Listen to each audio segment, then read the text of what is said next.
శ్రీమాత్రే నమః. అందరికీ నమస్తే అండి. అందరూ ఎలా ఉన్నారు? మేమైతే చాలా చాలా బాగున్నాము.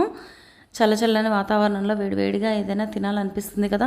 ఎప్పుడు పకోడీలు, బజ్జీలు ఇలాంటివే కాకుండా ఇలాగా మసాలా వడలు అవి కూడా ఒకసారి ట్రై చేయండి. చాలా బాగుంటాయి. పిల్లలు స్కూల్ నుంచి వచ్చేసరికి ఈవినింగ్ స్నాక్స్ కింద కూడా చాలా చాలా బాగుంటాయండి ఇవి.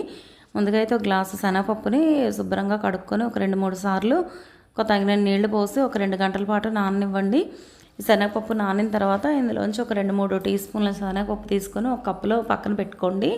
ఇప్పుడు మిగతా శనగపప్పునంతా మిక్సీ జార్లో వేసి కాస్త బరకగా మిక్సీ చేసుకోండి. మరీ మెత్తగా పేస్ట్లా చేయకండి, బాగుండదు.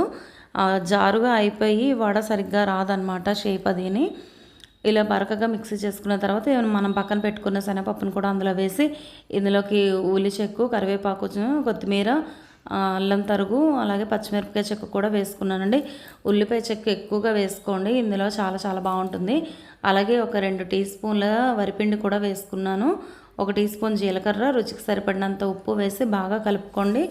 ఇలా బాగా కలిపిన దాన్ని ఇప్పుడు వడల కింద ఒత్తుకొని నూనెలో వేయించుకోండి.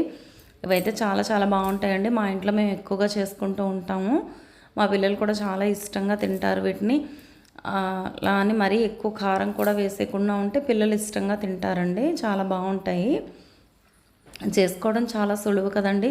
మీరు కూడా ఈ చల్లని వాతావరణంలో ఒకసారి రెసిపీని ట్రై చేయండి. చేసి ఎలా ఉన్నదన్నది నాకు కామెంట్ చేయండి. మేము రెగ్యులర్గా చేస్తూ ఉంటాము. నేను ఎలా మసాలా వడ చేస్తాను అన్నది రెసిపీ మీతో షేర్ చేసుకోవాలనిపించి వీడియో తీసానండి. ఈరోజైతేను మాకు 2-3 డేస్ నుంచి చాలా వర్షం పడుతున్నది ఇక్కడ. సో అందుకనే ఈరోజు ఈవినింగ్ స్నాక్స్ కింద చేశానమాట.